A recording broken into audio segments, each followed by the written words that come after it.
जी महसुली जमा आहे ती 13-14 साली आपली महसुली जमा किती असायची? ती असायची 1,55,000 कोटी रुपये.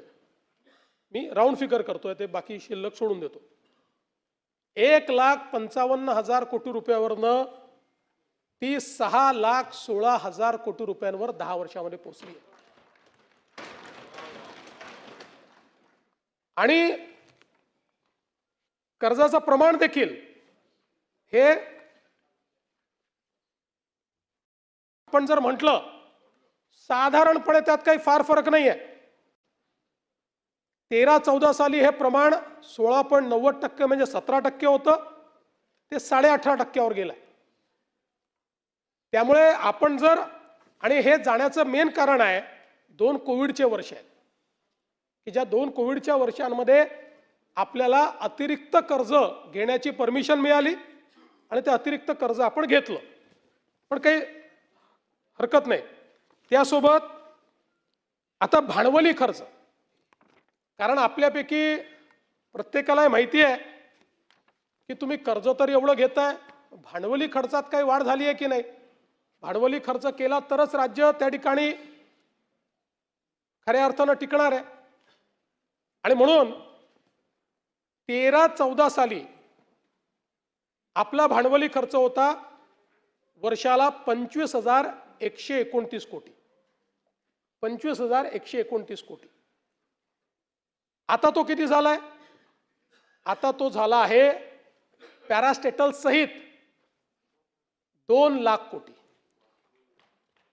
आणि अगदी प्युअरली पॅरास्टेटलचा आपण का पकडतो की ज्यांना आपण कर्जाची हमी दिली आहे आणि त्यांचं कर्ज करता आपण अकाउंट फॉर करतो आणि त्याचे पैसे देखील आपण आरबीआयला भरतो, त्यामुळे आपल्या कर्जात ते दिसतात.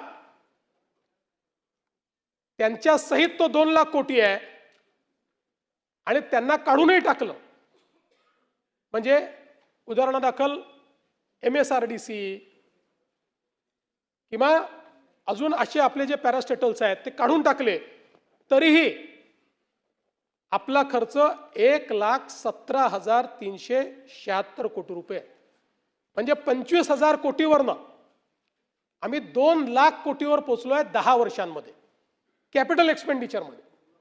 आणि म्हणून मला असं वाटतं की ज्या तुलनेनं कर्ज वाढल्या त्याच्या कितीतरी पट तुलनेनं आपण भांडवली गुंतवणूक या ठिकाणी वाढवलेली आहे.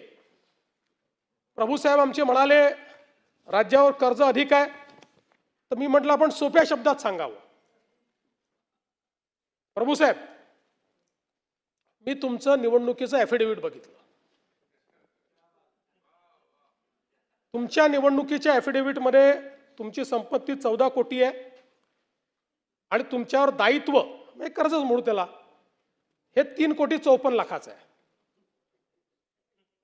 आता हे दायित्वाचा विचार केला तर तुमच्यावर दायित्व किती आहे?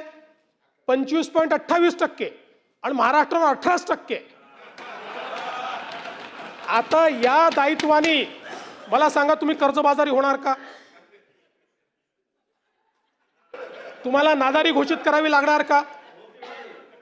नाहीच, शक्यच नाही आहे.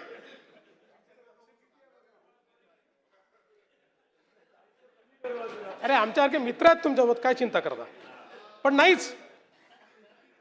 म्हणून म्हटलं सोप्या शब्दात लक्षात घ्या की जसं हे कर्ज घेतल्यामुळे तुम्हाला नादारी घोषित करावी लागणार नाही, तुम्ही कर्जबाजारी होणार नाही, ती परिस्थिती महाराष्ट्राची तुमच्यापेक्षा थोडी उत्तम आहे.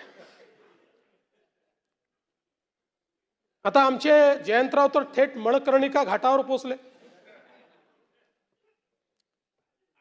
मला आनंद वाटला जयंतराव मंदिराचं, पुण्यश्लोक अहिल्यादेवींचं तुम्ही या ठिकाणी उल्लेख केला, चांगला उल्लेख केला. मला अतिशय आनंद आहे, कारण शेवटी आपण धार्मिक लोक आहोत आणि अहिल्या माता तर अशा आहेत की ज्यांनी संपूर्ण देशामध्ये ज्यावेळेस परकीय आक्रमकांनी धार्मिक स्थळं उद्ध्वस्त केली होती, ती सगळी स्थळं तयार करण्याचं काम हे अहिल्या मातांनी केलं.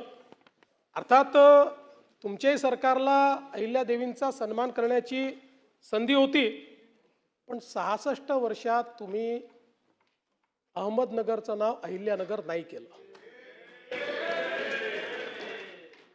आणि आता ठीक आहे, तुम्ही थेट उत्तर प्रदेशात गेलात, मणकर्णिका घाट तोडला आणि काय काय केलं, काही खरं नाही.